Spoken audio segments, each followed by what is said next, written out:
11th English medium. Find the set of zeros of sine function. Sine function का set of zeros find करना है, मतलब sine theta की value zero हो ऐसी थीटा की वैल्यू फाइंड करनी है. See sine is the y coordinate यहाँ पर जीरो होता है और दूसरी यहाँ पे जीरो होता है. ये एंगल को क्या बोलते हैं? 0, 2 पाई, 4 पाई, 6 पाई. ये एंगल को क्या बोलते हैं? Pi, 3 pi, 5 pi. This is the anti clockwise direction में ऐसा बोलते हैं. So sine 0 equal to 0, sine 2 pi equal to 0, sine 4 pi equal to 0, sine 6 pi equal to 0 and so on. और यहाँ की बात बोले तो sine pi equal to 0, sine 3 pi equal to 0, sine 5 pi equal to 0, sine 7 pi equal to 0. अभी anti clockwise direction देखेंगे, sorry अभी clockwise direction देखेंगे. वो देखा था हमने anti clockwise direction, positive direction. अभी क्लॉकवाइज डायरेक्शन मतलब नेगेटिव डायरेक्शन देखेंगे. साइन मतलब वाई कोऑर्डिनेट कहाँ जीरो होता है? ये जगह पे वाई कोऑर्डिनेट जीरो होता है और यही जगह पे वाई कोऑर्डिनेट जीरो होता है. क्लॉकवाइज डायरेक्शन में ये जगह को क्या बोलते हैं? 0, -2 पाई, -4 पाई, -6 पाई एंड सो ऑन. और ये जगह को क्या बोलते हैं? -Pi, -3 pi, -5 pi and so on. सो ऐसा हम बता सकते हैं sine 0 equal to 0, sine -2 pi equal to 0, sine -4 pi equal to 0, sine -6 pi equal to 0 and so on. और इसको हम sine -pi equal to 0, sine -3 pi equal to 0, sine -5 pi equal to 0, sine -7 pi equal to 0 and so on. So sin theta equal to 0, this implies theta equal to 0, 2 pi, 4 pi, 6 pi, pi, 3 pi, 5 pi, 7 pi. यहाँ पे 0 डालो, 2 pi डालो, 4 pi डालो, ये जगह पे तो भी 0 होता है. सो -2 pi, -4 pi, -6 pi, -pi, -3 pi, -5 pi, -7 pi and so on. इसको हम कंबाइन लिखेंगे. Theta equal to 0 plus minus pi plus minus 2 pi, ये pi minus pi, 2 pi minus 2 pi, ये 3 pi minus 3 pi, 4 pi minus 4 pi. So 0 plus minus pi, 0 plus minus 2 pi plus minus 3 pi plus minus 4 pi plus minus 5 pi and so on. ये सब में से pi common निकाल दिया तो theta equal to 0 plus minus 1, यहाँ coefficient 1 रहेगा, plus minus 2 coefficient plus minus 3 plus minus 4 and so on and outside into पाई. ये सब क्या है? This is the set of integer. So it is written as k pi where k belongs to z. Theta equal to k pi, k belongs to z. So set of zeros of sine function is k pi such that k belongs to z.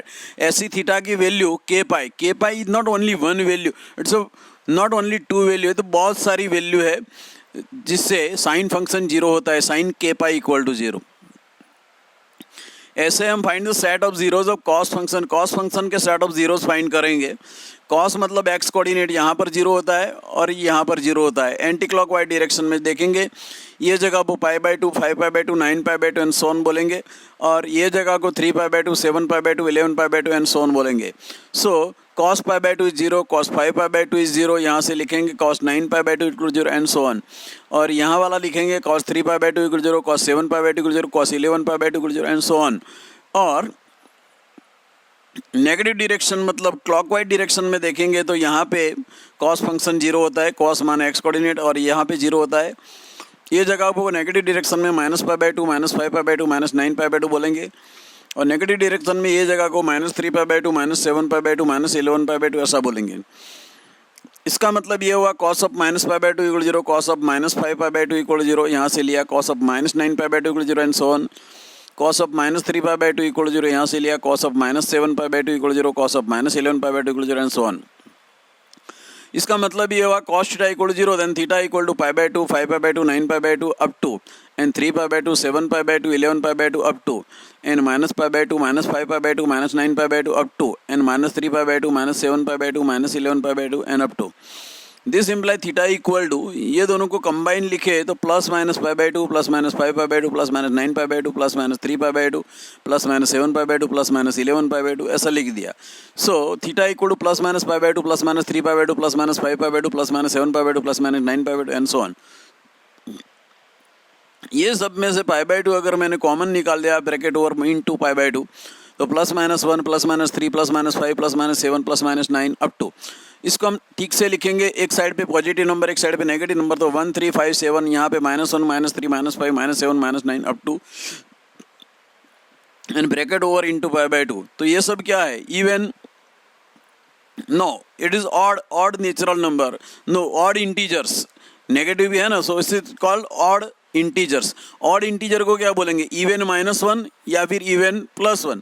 Even that is 2k -1 π/2 or 2k plus 1 pi by 2 such that k belongs to z. So set of zeros of the cos function is 2k minus 1 bracket over pi by 2 such that k belongs to z, or theta equal to 2k plus 1 pi by 2 such that k belongs to z. So set of zeros of cos function is 2k minus 1 pi by 2 such that k belongs to z, or theta equal to 2k plus 1 pi by 2 such that k belongs to z. अभी हमको find the set of zeros of tan function, tan function के set of zeros find करना है। एक बात मैं बता देता हूँ, x minus 5 by x minus 3 equal to 0 कब होता है? x की वैल्यू 5 हो तब। x की वैल्यू 3 है तो उसकी वैल्यू अनडिफाइन होती है, इन्फिनिटी हो जाएगी। x equal to 3 then this value infinity. So x equal to 5 है तो ही 0 होता है। So tan theta equal to 0 then sin theta by cos theta equal to 0। This implies sin theta equal to 0 and sin theta कब 0 होता है? Theta k पाई है तो। सो मतलब set of zeros of tan function is the set of zeros of sin function and it is k pi such that k belongs to z। तो tan का set of zeros क्या होगा? k pi such that k belongs to z। अभी दूसरा पूछा है find the set of zeros of cot function. cot theta 0 कब होता है? cot theta equal to 0 then cos theta by sin theta equal to 0। This implies cos theta equal to 0 and this implies cos 0 कब होता है? Set of zeros of cos function it is either 2k minus 1 pi by 2 such that k belongs to z, or 2k plus 1 pi by 2 such that k belongs to z. So set of zeros of cot function is the set of zeros of cos function and is nothing but 2k minus 1 pi by 2 such that k belongs to z, or 2k plus 1 pi by 2 such that k belongs to z. Next question, find the set of zeros of sec function. sec function कब 0 होता है? सी हमने पहले ही पढ़ा x minus 5 by x minus 3 equal to 0 तो x equal to 5, but 1 upon x minus 3 equal to 0 तो x equal to 3 नहीं लिख सकते हैं। x equal to null set, कभी भी ये 0 होता नहीं है। x इक्वल टू 3 लेते तो इन्फिनिटी होता है। So 1 upon cos theta equal to 0 then theta equal to 5। So zeros of sec function is 5। sec कभी भी 0 नहीं होता। Find the set of zeros of cosec function. cosec कब 0 होता है? cosec theta equal to 0 then 1 upon sin theta equal to 0, वो कभी 0 होता है नहीं। So set of zeros of cosec function is null set. अब हम समझेंगे range of the sine function. आपने यूनिट सर्कल देखा, पहले ही ड्रॉ किया था फर्स्ट में यूनिट सर्कल पे आपने देखा ये 1 है, सॉरी ये y कोऑर्डिनेट 0 है, ये 1 है, फिर ये 0 है, फिर ये -1 है, फिर ये 0 है। यहाँ 0 और 1 के बीच वाली वैल्यू तो 0 और 1 के बीच होगी, 1 और 0 के बीच वाली यहाँ वैल्यू होगी, 0 एंड -1 के बीच वाली वैल्यू होगी। y कोऑर्डिनेट आप कॉन्सेंट्रेट कीजिए, y कोऑर्डिनेट पे, ओनली y कोऑर्डिनेट पे कॉन्सेंट्रेट कीजिए। सो range of the sine function and cosine function lies between minimum value the -1 and maximum value is +1। So range of the cos function and sin function is nothing but close interval -1 1। Range of sine function, sine की minimum value -1 आती है, maximum value 1 आती है और इसके बीच वाली value आती है। सो range of the sine function is -1 1 and cos function is also -1 1। Range of tan function is the sine upon cos, मतलब इसका वैल्यू -1 भी आता है। देखो यहाँ पे 1/2 और यहाँ पे 1 ले ले तो sine upon cos 1/2 upon 1 that is 1/2 होता है। और ऊपर 1 लेते हैं, साइन का वैल्यू 1 और cos का वैल्यू 1/2 लो तो 2 आ जाएगा। यहाँ 1 लेते हैं, नीचे 1/3 लेते हैं cos का वैल्यू तो 3 आएगा। मतलब range of tan function r आएगा। r मतलब ऑल रियल नंबर्स। कैसे? अगर 3 लाना है तो यहाँ पे 1 लो, यहाँ 1/3 लो, 3 आ जाएगा। यहाँ 1 लो, यहाँ -1/3 लो, -3 आ जाएगा। सब कुछ आ जाएगा। मतलब range of the tan function is r, range of the cot function is also r। Range of sec function में क्या नहीं आएगा? sec फंक्शन के अंदर sec फंक्शन मतलब cos का, अब रेसिप्रोकल cos की वैल्यू नंबर लाइन पे आप लिखिए तो -1 to 1 आएगी। तो sec फंक्शन की वैल्यू -1 और 1 के सिवाय वाली, मतलब less equal to -1 and greater equal to 1 आएगी, उसके बीच वाली नहीं आती। sec फंक्शन की जो वैल्यू है वो 1/2 नहीं आएगी। क्यों नहीं आएगी? sec फंक्शन की वैल्यू तब ही 1/2 आएगी कि जब cos की वैल्यू 2 होती है। cos की वैल्यू 2 नहीं होती तो sec की वैल्यू 1/2 नहीं आएगी। sec की वैल्यू 1/3 नहीं आएगी। क्यों नहीं आएगी? क्योंकि cos की वैल्यू 3 नहीं आती। So sec theta is less equal to -1। sec की वैल्यू -1 आ सकती है, क्योंकि cos की वैल्यू -1 आती है तो sec इज 1 अपॉन cos, मतलब -1 आ जाएगी। sec की वैल्यू 1 आ सकती है, क्यों? क्योंकि cos की वैल्यू 1 आती है तो sec की वैल्यू 1 आती है। लेकिन sec range of the sec function is r minus minus one one, मतलब माइनस वन और वन के बीच वाला जो नंबर है वो नहीं आएगा। माइनस वन और वन के बीच में कौन सा नंबर आएगा? कोई बोलता है कुछ नहीं आता, माइनस वन और वन के बीच तो जीरो ही आता है। नहीं नहीं भाई साहब, माइनस वन और वन के बीच तो minus half, minus one third, minus one by four, ये सब आएगा। One by four, one by three, one by five, ये सब सेक में नहीं आएगा। क्यों नहीं आएगा?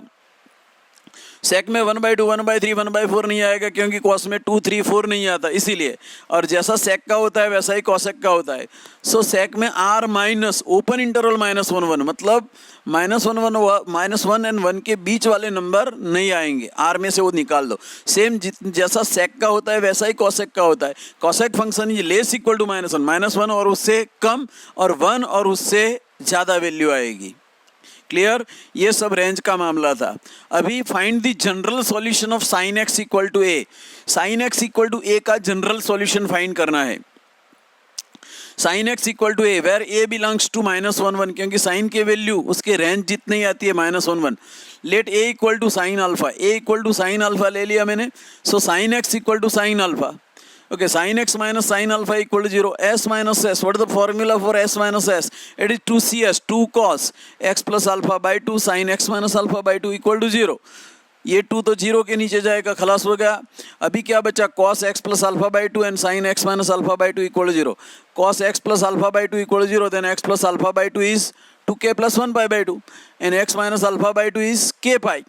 Okay, कैसे आया? तो cos theta equal to 0, then theta equal to k plus one pi by two, sine theta equal to 0, then theta equal to k pi. यहाँ पे थीटा है अपना x plus alpha by two, और यहाँ पे थीटा है x minus alpha by two. इसके साथ मैच करो तो मालूम पड़ जाएगा, ये 2 और ये 2 कट हो गया। So x plus alpha equal to k plus one pi, ये 2 सामने गया, x minus alpha equal to k pi. तो x equal to k plus one pi minus alpha, और यहाँ पे x equal to k pi plus alpha. ये दोनों अलग अलग है। ओके, इसके साथ मैचिंग करने के लिए माइनस वन को हम minus one raise to two k plus one लिख सकते हैं। Two k plus one is the odd number, minus one raise to odd number is minus one, और इसके साथ मैचिंग करने के लिए minus one raise to two k लिख दिया। Minus one raise to even number is one, so match हो गया। अभी आप ठीक से देखोगे तो टू के प्लस वन पाई का मतलब क्या हुआ? ऑड पाई, और टू के पाई का मतलब even pi. Odd pi and even पाई दोनों पाई एक साथ करेंगे तो क्या लिखेंगे? के पाई लिखेंगे, तो इसमें इवन एंड ऑड दोनों आ जाएंगे। Minus one is two two k plus one and minus one is two two k, दोनों को मैच करेंगे तो क्या लिखेंगे? माइनस वन इज टू के लिखेंगे। दोनों को यूनियन करना है, दोनों को साथ में लेना है। यहाँ पे ऑड पाई एंड इवन पाई दोनों को साथ में लेना है। Odd into pi, even into pi, दोनों को साथ में लेना है। ऑड एंड इवन दोनों आ जाए तो क्या आता है? इंटीजर आएंगे, के पाई। एंड यहाँ पे minus one raise to odd number, minus one raise to even number, दोनों को साथ में लेना है तो क्या लिखेंगे? Minus one raise to k, that is minus one raise to integer into alpha. So general solution of sine x equal to sine alpha, solution मतलब x की value, general solution of sine x equal to sine alpha is k pi plus minus one raise to k into alpha such that k belongs to z. General solution मतलब x की वैल्यू आएगी k pi plus minus one as two k into alpha. इसके question करेंगे तब ज़्यादातर मालूम पड़ेगा। Now second theory, general solution of cos x equal to A where A belongs to minus one one, that is cos की value minus one और one के बीच आती है। Cos x equal to A, that is cos x equal to cos alpha, a की जगह पे cos alpha डाल दिया। Now cos x minus cos alpha equal to 0, c minus c nothing but minus 2ss minus 2 sin angle का addition by 2, angle का subtraction by 2। ये minus 2 denominator में जाएगा, 0 के डिनोमीटर में खलास हो गया। So sine x plus alpha by 2 equal 0 और sine x minus alpha by 2 equal 0। See you know the formula, sine theta equal 0 then theta equal to k pi. So x plus alpha by 2 equal to k pi और x minus alpha by 2 equal to k pi. So x plus alpha equal to k pi, x minus alpha equal to k पाई। पहली वाली theory में एक में even था, एक में odd था। यहाँ पे ऐसा नहीं है, दोनों पे इवन पाई है ही। सो x equal to k pi minus alpha, यहाँ पे x equal to k pi plus alpha. दोनों को कंबाइन करेंगे तो x equal to k pi plus minus alpha. दोनों को कंबाइन करेंगे तो क्या आएगा? X equal to k pi plus minus alpha such that k belongs to Z. So general solution of cos x equal to cos alpha is, solution मतलब x की value two k pi plus minus alpha such that k belongs to Z. And the last theory, general solution of tan x equal to a, tan x equal to a को हम लिखेंगे tan alpha where a belongs to r, tan x equal to tan alpha, tan x minus tan alpha equal to 0। यहाँ पे कोई ऐसी formula नहीं है T minus T equal to -2tt, ऐसा कोई फॉर्मूला नहीं है। तो tan को हमने साइन कॉस में कन्वर्ट किया, ये tan को अभी साइन कॉस में कन्वर्ट किया। Cross multiplication sine x cos alpha minus cos x sine alpha divided by cos x cos alpha an equal to 0। ये डिनोमिनेटर 0 के साथ मल्टीप्लाई हुआ, खलास हो गया। Sine x cos alpha minus cos x sine alpha equal 0, तो sine x minus alpha equal 0, sine theta equal 0, then theta equal to k pi, so x minus alpha equal to k pi, k belongs to z, so x equal to k pi plus alpha such that k belongs to z, and therefore general solution of tan x equal to tan alpha is k pi plus alpha such that k belongs to z। General solution मतलब x की value. इसके साथ ये theory portion हमने ख़त्म किया। अब हम 2 लेक्चर लेंगे और वो 2 लेक्चर सिर्फ इनके क्वेश्चन के लेंगे, एग्जाम्पल के लेंगे।